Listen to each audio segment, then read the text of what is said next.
Hi guys, it's Dr. Odette Suter here. I have some technical difficulties again, so I'm on my phone, but I want to see if I can just get on my computer real quick and see if I can share that live as we go. But hi everyone, and I'm sure you've seen my attire here. I'll show you some more because, you know, when I talk about poop, there's always a lot of fun that can be had. So anyways, let me just go here to my home page on my computer. Just see if it's getting started here. Happening. Oh yeah, it is happening. Hi everyone. I know there are a few people. I hope you can hear me. So if you could just leave a comment real quick, that would be awesome. Let's see. Housekeeping thing real quick. Before we get going, I wanted to share that to a group as well. Hi Patricia, thank you. Yeah, I love it too. Gotta have the right attire, right? So let me share that real quick so that some other people can join as well if they feel like it. Here we go. What's the animal? All right.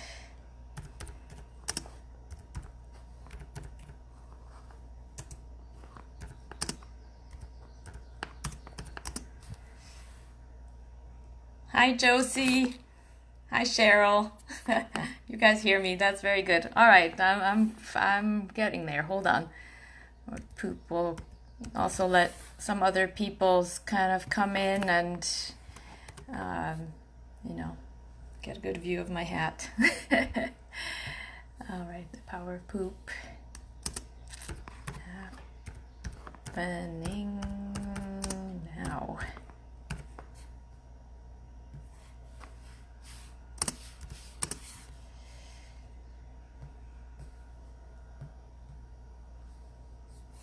All right, how are you guys all doing? I hope it's summer where you are as well. It's just been so beautiful here. You know, things are growing in the garden. Pool is open. Thankfully, I have neighbors who have a pool that I can use. That's always awesome. All right, so that's done. And then I'm just gonna share it to my personal page as well. I'm not sure if that's doing it automatically or not. I'm not sure, but anyways, so share to a page and then I will be with you with my full attention. All right. Oh, it doesn't work. Okay. Well, in any case, here we are. All right. Very good. Great. Now I can actually see it on my computer too, and I know there's some way. It's nice to see you. Hi, Roman. Guten Morgen. He's from Switzerland, so, you know, I'm assuming you speak Swiss German, unless you're from the French-speaking part or the Italian-speaking part. We have 4 languages in Switzerland, so, you know. All right, let's see. Freezing in and out. Sorry about that. I have some issues with my computer again. And I know last time there was a little bit of issues with sound from my phone. It was going in and out, so I'm going to try to speak really loudly, and I hope that's going to work. If there is some going in and out, just kind of, you know, let me know. Hopefully I'll see that message, but anyways, modern technology, you know, it was fixed, my camera, but I tried it and I started it again today on my computer and it didn't work. So I don't know what's going on there. Anyways, so let's get going because we have a lot to cover. But first, you know, I hope everybody saw my hat. You know, you gotta have the right attire when you're talking about poop. I wear that when I do fecal transplants at the clinic as well, just for some fun. And then obviously when I go to any kind of conferences promoting, you know, fecal transplants, poop, and so on, I also wear shirts that kind of fit that. And I don't know if you can see it, but it says basically, my dog only eats organic treats and his own poop or something like that. Anyway, so I have about 10 t-shirts that have all kinds of different things on it just for fun because, well, you gotta have fun, otherwise it's boring. All right, anyways, oh, from Malaysia, it must be in the middle of the night. Hi, everyone. Okay, so I wanted to get started first to kind of share a little bit why I'm so passionate about poop and why poop is so important. And so I want to provide you a little bit of that awe that I feel every time I think about it and what I know about it. My hat isn't showing very well. Anyways, so the microbes in the gut, we call that the microbiome. They're made out of parasites, bacteria, viruses, and fungi. And the number of these microbes in the gut are about 100 trillion, at least in humans.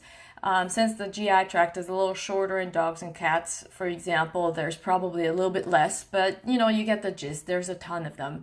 Obviously, they're going to be a whole lot more in cows and horses because they have an even bigger GI tract. But in any case, there are a ton of microbes in the gut. Parasites in humans, they say it's about 300,000. Viruses, there are about 10 to the 31. I grew up in Switzerland, so I don't quite know how to say that. But anyways, 10 with 31 zeros. And that's 10 million times more than there are stars in the universe. Although I'm not sure how they figured that out because the universe is supposed to be infinite, so I'm not sure. Bacteria, there are about 40,000. Fungi, about 5 million. So there are tons and tons of microbes in the gut. And when we compare that to the cells that the body is made of, it's about 10 times more than we have cells in the body. And on a genetic level, the microbes outnumber us outnumber the cells, DNA by a factor of 150 to 1,000. I saw different numbers in that regard. So basically, my question to you then is, who's really running the show here? Is it the cells of the body or is it the microbe? Completely outnumbered possible. Well, I hope you guessed it right, but it's really the microbes that are running the ship. They're like the puppet master. So it's so important that we work with the microbes in the gut to help them be healthy, to have really good diversity, because that's the part that's really important is diversity. So we don't want to have just one species of microbe with that has a huge number of it. We want to have a lot of different species. We want to have a lot of diversity.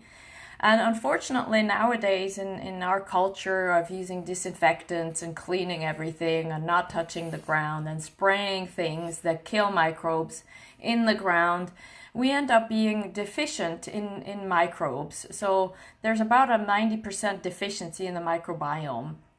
So that's a big deal, because these microbes in the gut, they come from somewhere. They come from the soil. They come from the foods that we eat. They come from, dogs rolling around eating God knows what they're going to eat. Well, their own poop for one, and then goose poop and rabbit poop and other poop. So that's where all these microbes come from. And if we disinfect everything and if we keep everything super clean, then that diversity in the gut can't be happening. It's just not going to be there. And the thing that, our microbes do is they are like a chemical factory. So they produce vitamins, they produce neurotransmitters, they support the immune system, they balance it, they train the immune system so that it doesn't overreact to things that it shouldn't be reacting to. It helps with chronic issues, it helps with inflammation. I have a whole list here that I just want to pull up because for some reason my brain is not retaining it right now. Probably still a little nervous. Anyway, so it also helps with intestinal maturation. So when you have a puppy, you have to have, it has to be exposed to these microbes so that it then can train the body and the GI tract to not overreact to something. So for example, if we didn't have enough microbes in a gut that were training the dog to not be sensitive to chicken, for example, it would then have a reaction to it. So it basically trains the body to determine whether something is toxic or damaging, or if it's something that will be health promoting. So it really trains it. And if you think of it, there's so much, there are so many things that we all take in our animals, our dogs, cats, etc. And so the intestines need to be trained, or the immune system needs to be trained to not react to all of these things, because otherwise we would be constantly sick. And that's really what happens with some of these animals that have leaky gut. When I do some allergy testing or food sensitivity testing, oftentimes they come back sensitive to everything. And that's because they have so much inflammation going on and their immune system is just overreacting to every single thing. So we have to kind of fix that. And I'll get to that a little bit later. So intestinal maturation, microbes also inhibit the growth of pathogens. So basically they keep the balance. So it's not that there are bad bacteria or bad microbes. It's more that when they become imbalanced that we tend to have an issue. So if we have an overgrowth of certain ones compared to others, that's when we have some issues. And I actually do have just an image here, and I hope you guys are going to be able to see it right here. So on the side closer to my pinky finger, that would be the right side, I think, whatever. That would be the microbiome distribution of a healthy animal. And then the other one that has a lot of, orange colors, that's from an unhealthy dog.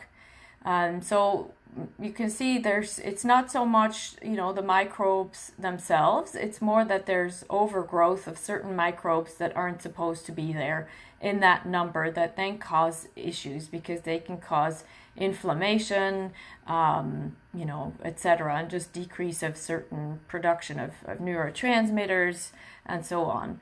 And then this is the same dog, again, with the, let me see if I can point here. That would be the healthy dog donor, the healthy dog, and that would be after having had the treatment. So you can see there's definitely a huge improvement there. So anyway, so it really helps to, keep some of these pathogens down and keeps the balance, so that if they eat salmonella or E. coli or some clostridium, that comes with the food, that they can really, fight that and not be affected by it. And then we also have help with digestion of food, obviously. A lot of these microbes, they produce digestive enzymes. They also produce taurine, other nutrients. They also produce bile acids that help with the digestion of fat. And they also help to excrete toxins. So a lot of these microbes, they will take the toxins out of the system and get rid of them out of the GI tract. They produce neurotransmitters. So in a lot of dogs, actually they've done a study where they found that some of these dogs that have a tendency to aggression tend to have an overgrowth of certain microbes. So a bit of a different balance. So there's a lot that can be done in that regard. There's a lot of good healing compounds that come with it. Again, training the immune system, decreasing immune response, increasing, certain immune functions that tend to be more calming and healing, etc. So there's so much that they do, these microbes in the gut. And so that's why it's so important that they are balanced.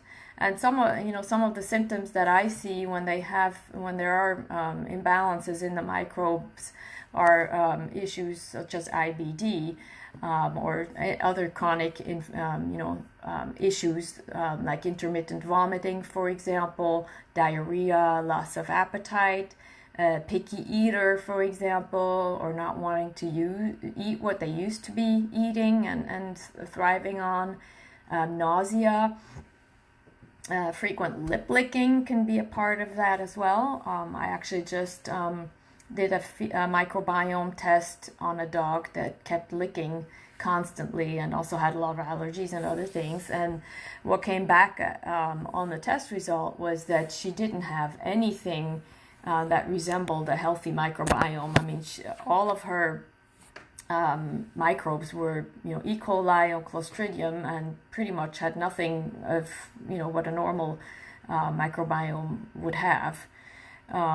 So nausea and then burping, extended neck, heartburn, acid reflux, flatulence, grumbling in the gut, bloating, excessive drooling.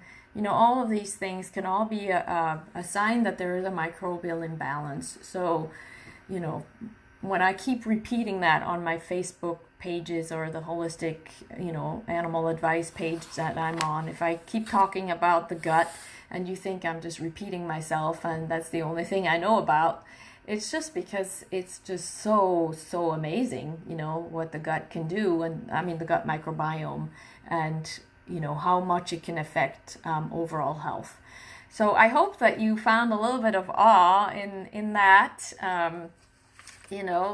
because it's just amazing. I mean, I've seen so many dogs improve tremendously. There was one German Shepherd, his name was Bear, or is Bear, he's still alive.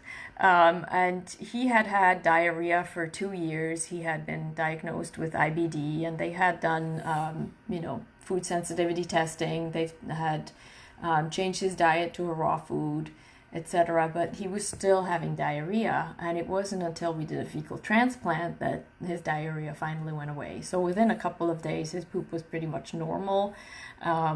He had a lot more energy, and his anxiety level went way down. And because Bear was supposed to be a police dog, but he had so much anxiety going on that they just could never use him for that. So he wasn't even able to really go through the training.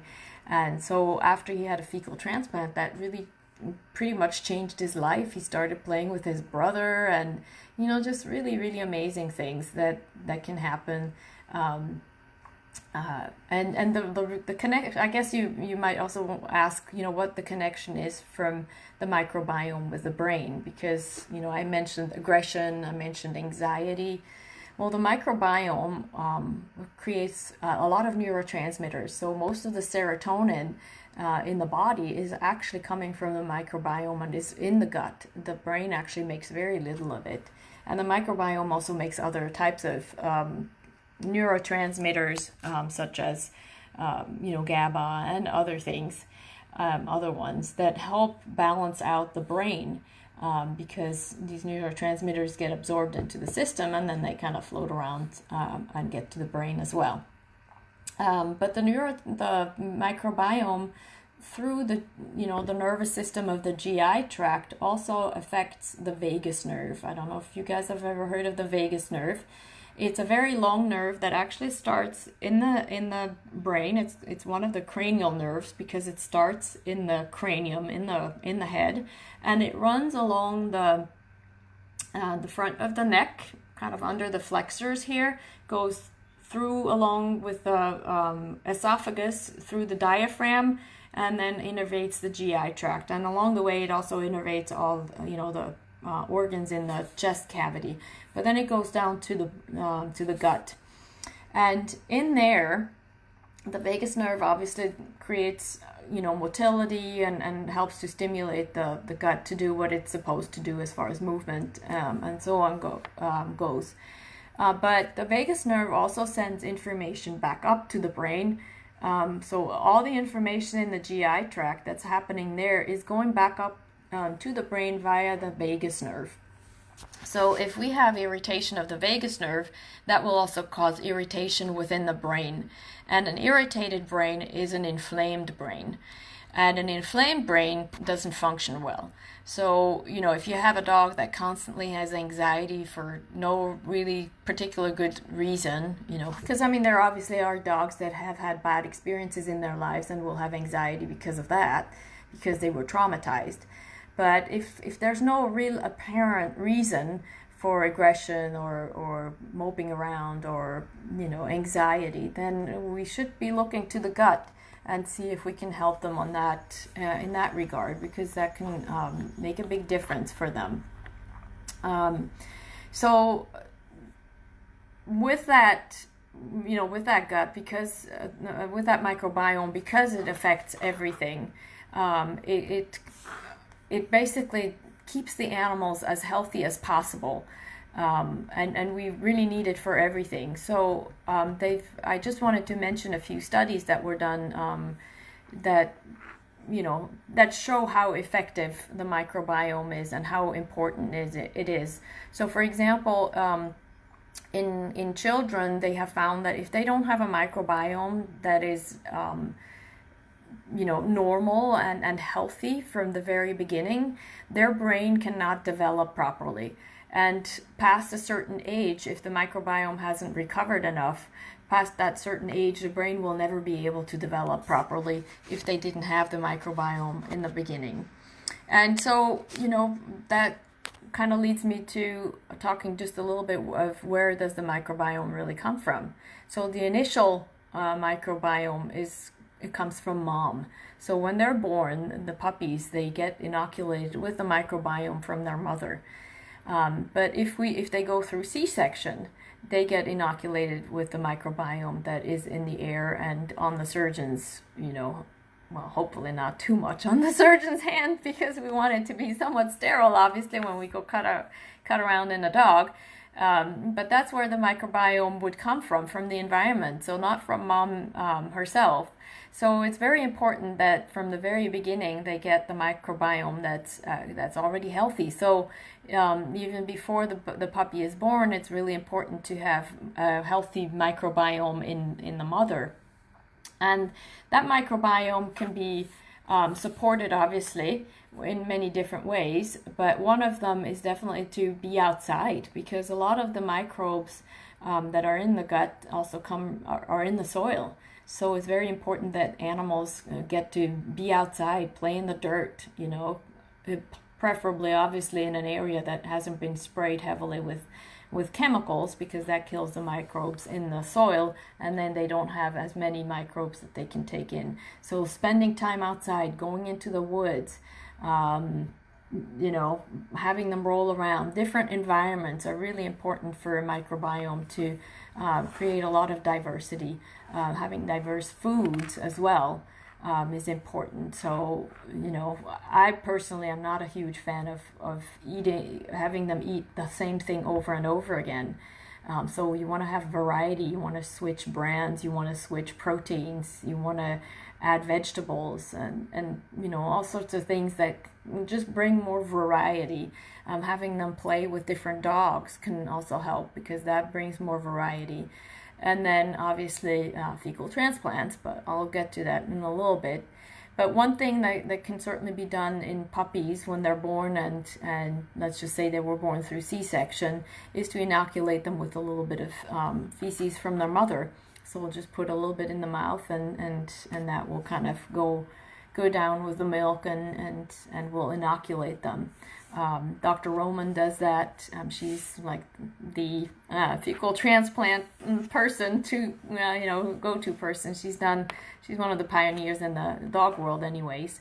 So she breeds her own donor dogs, and every time she gets puppies, she will inoculate these puppies every week with a little bit of poop from their mother, so that they can end up with a really good microbiome to then pass it on to some other dogs that really need it. So that would be part of that. I want to just briefly talk about testing. So we do have tests available for fecal for the microbiome. Unfortunately, the tests are still quite limited these days. As you can imagine, if we have 100 trillion different microbes in the gut, testing of 100 trillion microbes is just impossible. So right now the tests are basically checking for bacteria for the most part, but at least a microbiome test. Obviously there are some other tests that will also test for viruses and things like that, and more is in the process of coming about and being studied. But we have Animal Biome. They have a microbiome testing, and that's the test that I showed you earlier right here, which can be very helpful to see what's going on, because some of these microbes that are in the gut, like the Escherichia Shigella group or the Clostridial group, they sometimes need a little bit of extra help to decrease the numbers.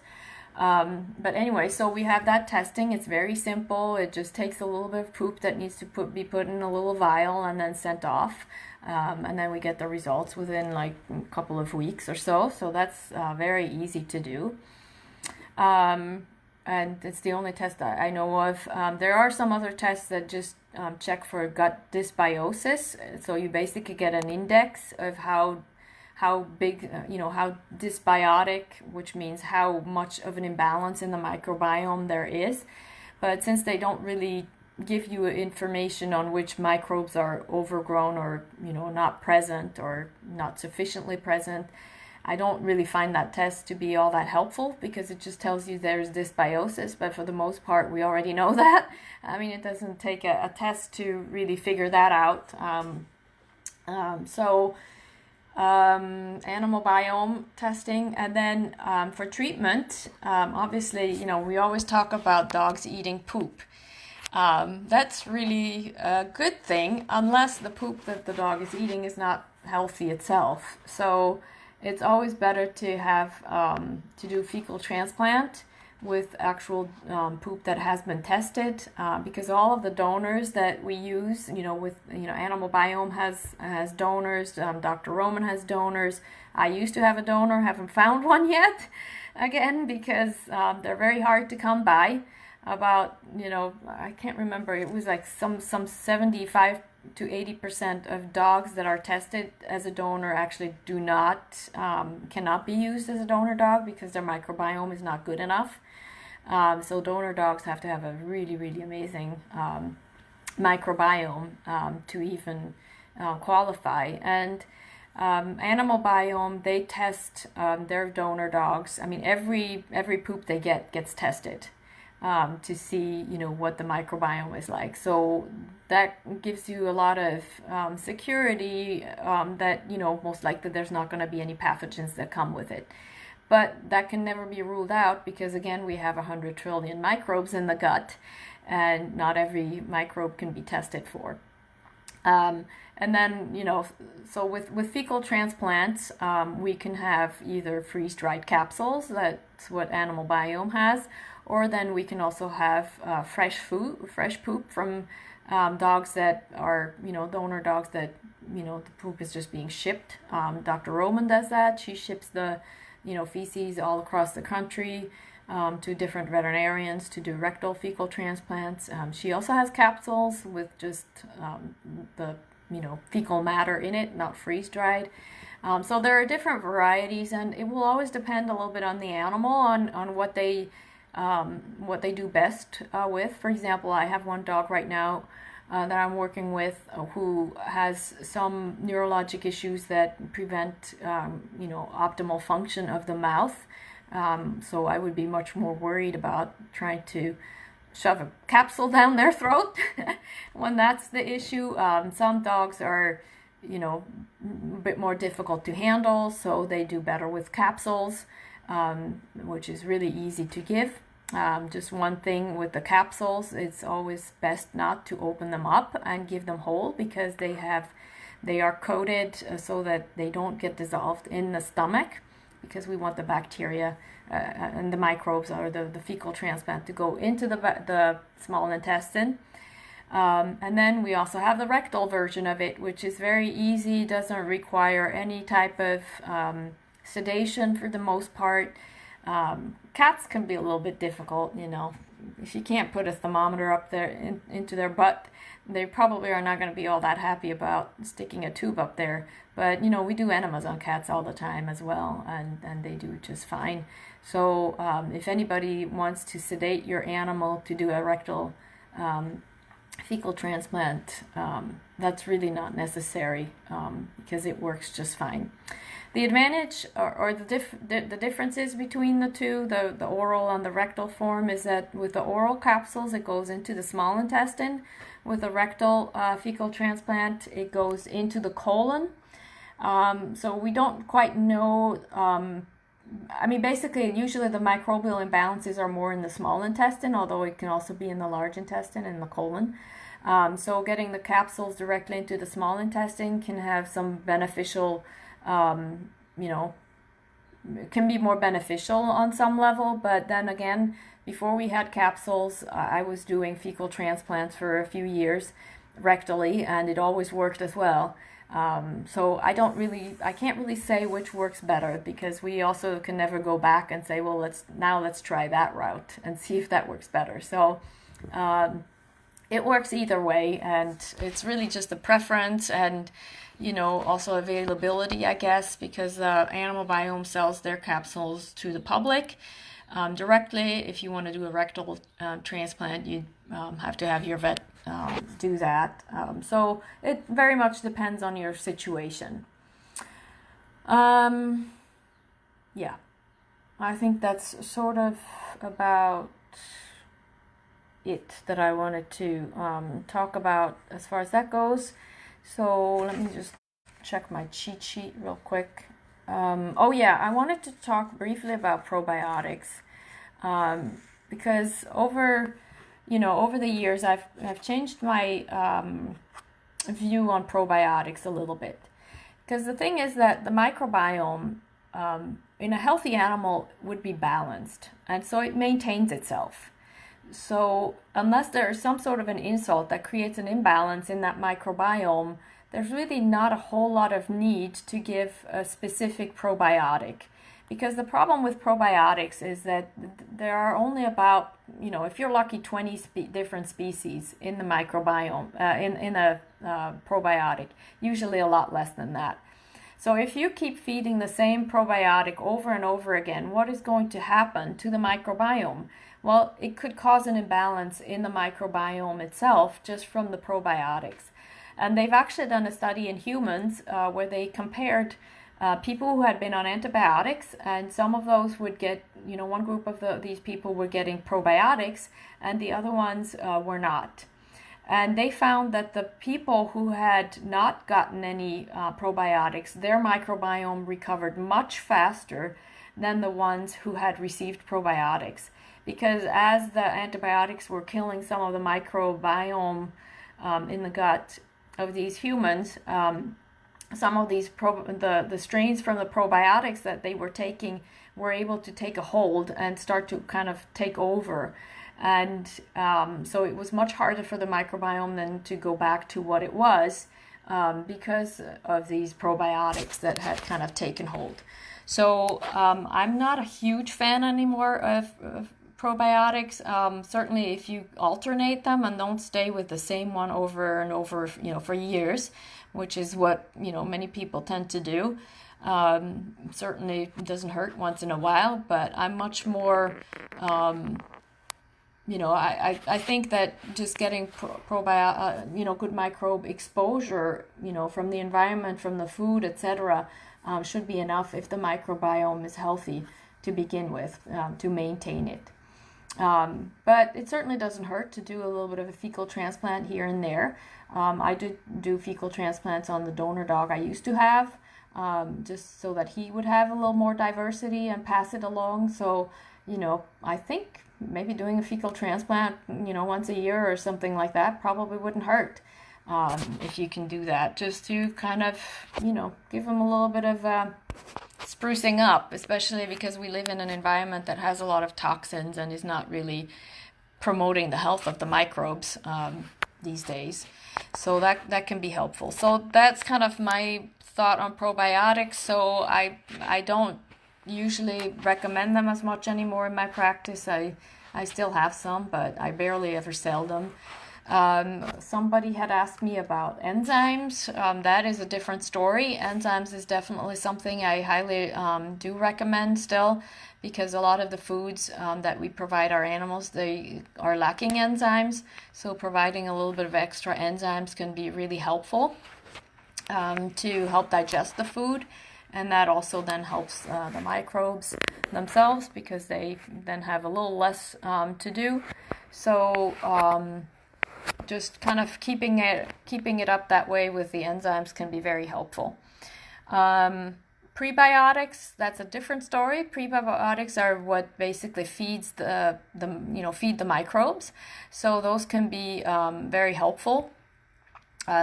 And they can come from foods. A lot of vegetables, for example, are prebiotics. Sunchokes, for example, they're good as a prebiotic. I can never say that.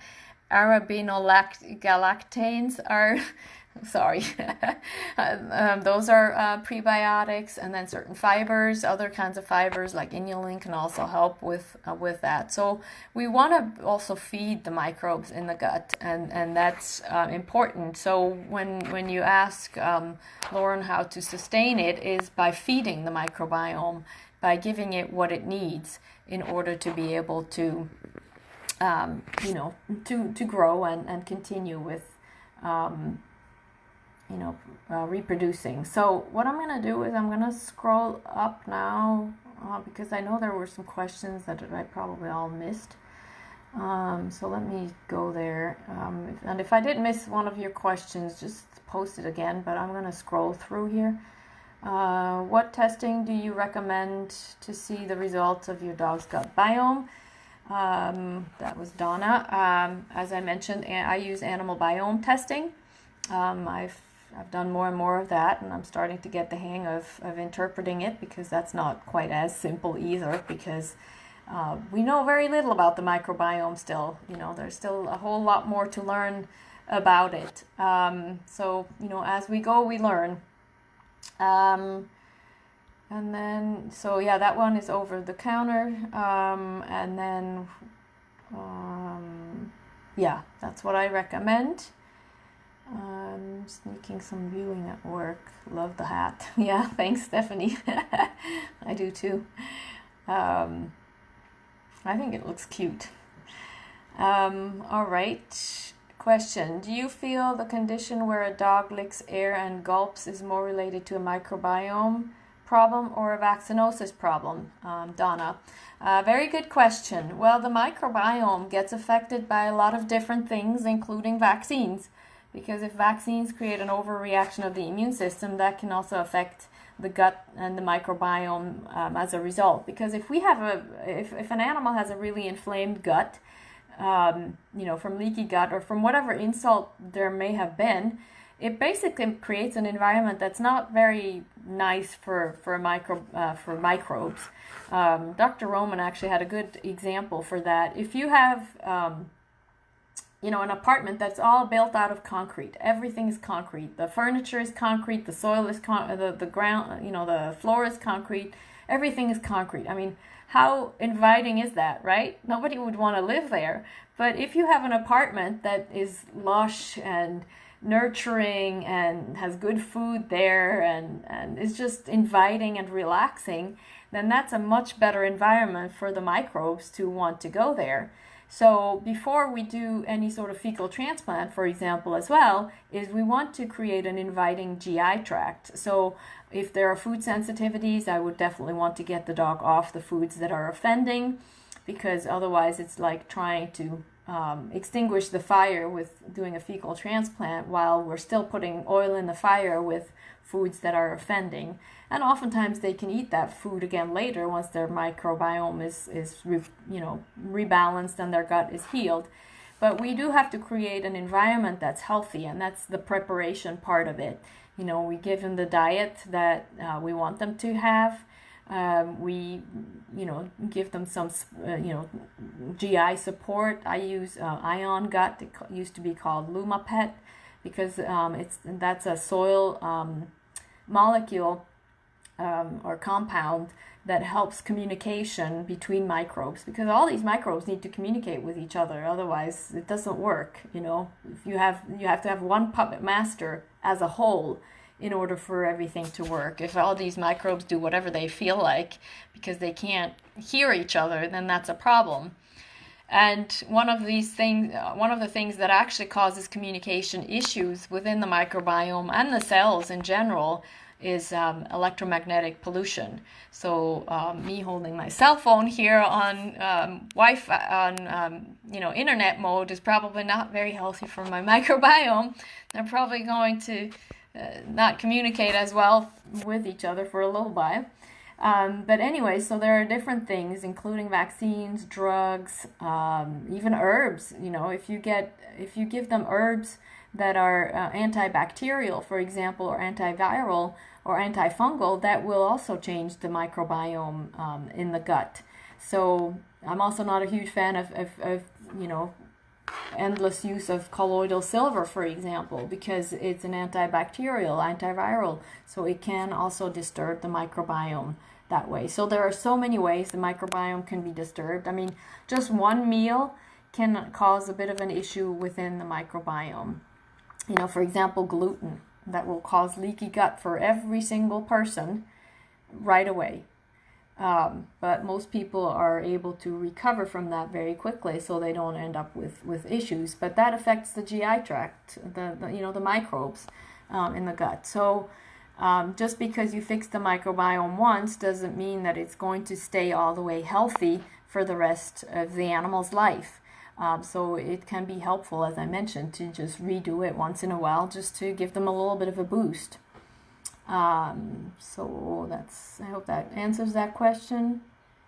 Yeah, Tanya, healthy gut microbiome is a huge factor in calmness, definitely.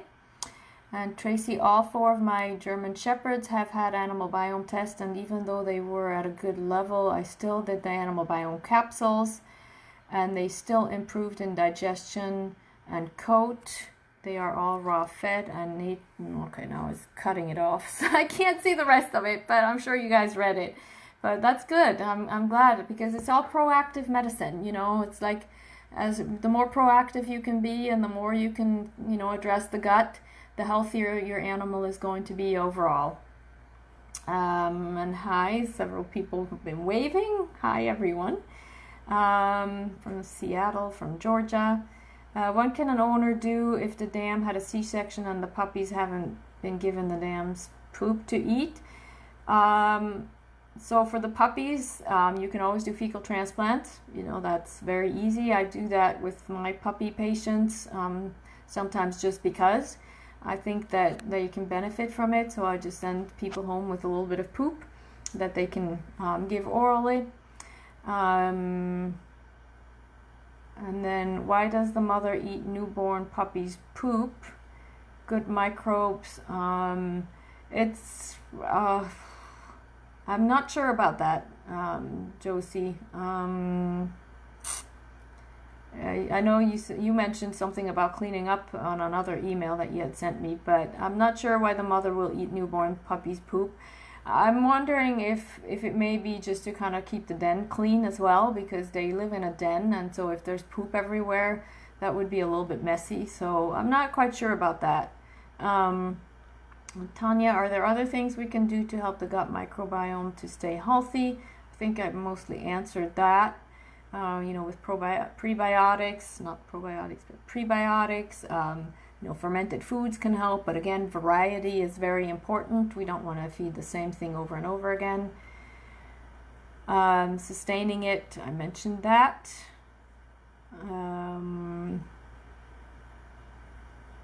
So what about a dog that eats answers all the time? Is this bad, Erica? I'm just not a fan of sticking to the same thing continuously. I would add variety, because everything Answers is a really good product, because what happens is they do wild or open air fermentation. So all the microbes in the air will also get into the food. So depending on air and what's going on, seasonally, etc., there's going to be a lot of variety in that fermented food, for sure. So that's a good thing. But nevertheless, there is such a thing as overdoing things with fermentation products, and so I generally recommend to have variety and alternate, maybe a couple of meals a week with other types of food, with this brand, and then use another brand, and then add some of your own stuff to it, make a smoothie, just vary things. That's always the best, because we don't eat the same thing over and over again, although I kind of do. I eat salads every day. But anyways, I mean, we just have to have variety, and I think that's really good. Is there a type of food that helps to maintain healthy gut biome? Yes, as I mentioned, some of these long chain carbohydrates that are prebiotics. There are many out there. A lot of vegetables contain them, so adding some vegetables to the food can be very helpful. Natalie, I took your advice and used the animal biome for my client's dog. He is doing so great now. Oh, that's awesome. That's so good. Oh, hi, Marge. Marge used to work at the Whole Pet, and she's retired now and taking care of her grandbaby. So, hi, it's good to see you. Tanya, would you suggest the animal biome capsules once a year, or is there something else we should do? Also, can you do that without the microbiome testing? Yes, definitely. I used to do fecal transplants without doing any testing because we didn't have testing available. So you don't have to do the testing. I mean, if you're just doing it for maintenance, you can just go ahead and do the capsules. For example, in dogs that have been on antibiotics, because, we had to save their lives. What I will do is I will give them some animal gut biome capsules for 7 to 10 days, just to kind of give them a little bit of a boost, and I don't usually test those. I do more of the testing on those that I really have concerns about, especially because there are some groups of microbes that need a little bit more than just an animal biome capsules or a fecal transplant, such as the Escherichia shigella group and the Clostridial group. They need a little bit of extra support on top of it. So that can be helpful to see the testing. Plus, it's kind of nice to see the before and after as well, because then it kind of gives us a little bit of peace of mind as well that what we did actually did help. And then question, if my 3-year-old dog eats her own poop once in a while, does it mean her gut lacks microbiome? I'm not sure. The thing is that some dogs also develop a taste for poop once they get started. So it's possible that there's a little bit of a lack of microbiome in there, and she's trying to kind of restore her gut in that way, especially also if they eat other dogs' guts. They probably will do that, because in the animal world, all animals eat poop from each other. The horses will eat poop, depending on what they need. Dogs eat rabbit poop. A lot of dogs will eat cat poop, which is really disgusting in my opinion. We go, oh, that's so stinky. And horse poop. I had one dog that I used to take for walks, and it was in an area where there was a lot of horse activity, and she would not eat every horse's poop. She would only take some. So there must have been something better in that particular poop versus the others. But certainly, in a 3-year-old dog, if they don't have any issues that you can tell, it might be worth just doing a little bit of an animal biome course. And I know you're in Malaysia. I can't, Jing Tong. I'm probably butchering your name. I'm sorry, but so they do ship internationally. It depends a little bit on the country, but that would probably be one way to go, unless you can find a good donor dog. And then, do you need to do an animal? No, you don't have to do that.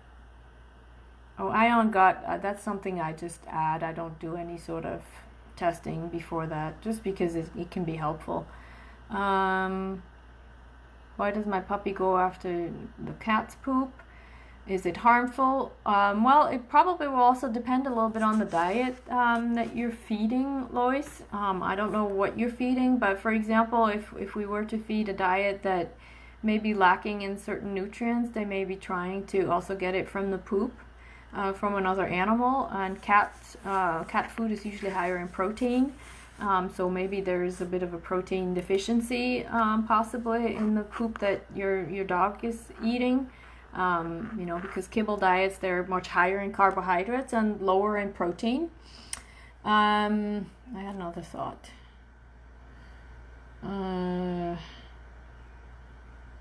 Oh yeah, I had heard about a study that they had done in pigs. So they had 3 groups of pigs. One group of pigs, they were getting they were getting all organic food. And then the second group of pigs, they were actually getting the poop from the group that was eating all organic. And the third group probably was just a control group, I can't remember. So basically the second group, these pigs, all they were doing was eating poop. So they weren't getting any other kind of food. They were just eating the poop from that organically grown, that organically fed group of pigs. And that group actually did the best, the one that ate the poop. And so everything is already pre-digested. So there's also possibly that aspect, that plays a role, that maybe your puppy needs a little bit of enzymes to help with being able to digest the food a little bit better. Stacy. Hi, Stacy. Joined late. If you've done a fecal transplant in the past, is it a one and done, or is it advisable to repeat at some point? I think I probably answered that since you came on. But yes, I think it might be advisable, kind of like a preventative. I recommend doing detox preventatively twice a year, or not preventatively, it's really to help detox. So that can be helpful. Roman, would garlic be having a negative impact, as it can be antiviral? I think I feed it 3 to 4 times a week for tick prevention. Well, everything that we eat has some anti-inflammatory, has some properties. So a lot of the things that we eat, have a little bit of antimicrobial properties as well. It's more depending on how much we give. Like, for example, if we were to eat a ton of oregano or sage or thyme all the time, constantly and large amounts, then that would affect the microbiome. But if we do a little bit and not overdo things, then I think we're okay. It's, again, just all about balance. It's a bit of a balancing act. I think I did. If your dog has been on a probiotic for a while and you want to stop it, should you taper off of it? No, I don't see that there's a need for tapering off of probiotics. Actually, I guess another word on probiotics, if you are giving probiotics to an animal and they are getting worse GI-wise, if they have more gas, more burping, more diarrhea, more whatever GI signs they may have, it probably is not the right probiotic. Because with probiotics, we have a microbiome that has a balance. And if I had 2 hands available right now, let me see if I can put it here. So if we have a microbiome balance, okay, so this would be a balance, then, we're all good. But if, let's say, we have one group of microbes that's overrepresented compared to the others, and you give a probiotic that's actually feeding this overrepresented group already, on top of it being there too much, then you have an even greater imbalance. So probiotics can actually create a bigger imbalance. So you'll never really know that unless you try the probiotic and then see what happens. So just be, not all animals will do well on probiotics. So if you have worsening of GI signs, then probiotics are not, that particular probiotic is not the way to go. Can you give ion biome long term? So I'm not sure if you're talking about the ion gut or if you're talking about animal biome. both can be given long term. Ion gut is a good thing. It can be given long term. It doesn't taste like anything, it tastes like water. And animal biome, some dogs, if they have a really difficult immune system that tries to kill everything, they may just have to have a little bit of animal, a little bit of fecal transplant on a continuous basis. So there's one case I know of, that dog gets one animal biome capsule a day, just to kind of maintain it. If she doesn't get that, then the microbes just kind of leave the gut. It's almost like the immune system is fighting them and getting rid of them. Tanya, are there certain brands of enzymes you suggest that all dogs should use? Since dogs are carnivores, I like animal-based enzymes a little bit better. Pancreatic enzymes, for example. It depends a little bit. If you have a dog that has sensitivity to pork, those would not work because usually they come from pork. Although there are some that also come from that are made from pancreas from lamb and beef. So you just have to kind of read the fine print a little bit, and then just feeding some pancreas would work as well. And then got it. Okay. Currently my girl is having some leaky gut issues and environmental allergies. Currently working on it with a holistic vet in my area. Oh, that's awesome. Definitely work on figuring out if there's some food sensitivity. I use NutriScan for that. That's kind of my go-to. What do you use to detox once a year? That will be a subject for another time, Kim. Because I think I want to kind of close up slowly. Just go through the questions. Yeah, Lumapet is actually the name. Now it's called Ion Gut, but they may change it again. Who knows? Because they have some labeling issues. Our 11-year-old rough collie is on a raw barf diet. She's suffering from itchiness, red skin, alopecia. The vets haven't figured out if it is allergies. She was treated for a secondary bacterial infection. I can't see more. Sorry. Let me see if I can find that on your question on the computer here real quick, because it won't let me hit the see more button. But anyways, in general, any animal that has any sort of allergies, ear infections, any sort of GI stuff, it's always good to work on the microbiome and help fixing that for sure. And I'm gonna go through the comments again later anyway, so if there's any more that I can say to that, since I can't see your whole question, Leslie, I will answer you there, so just look out for that. Mary, if one feels their dog needs or could benefit from feeding microbiome, do you have to do the lab work? I already answered that. You can bypass the test unless you suspect some issues, and if you don't get the result that you're looking for with the capsules, you can always do the test after. I mean, it's not a requirement necessarily.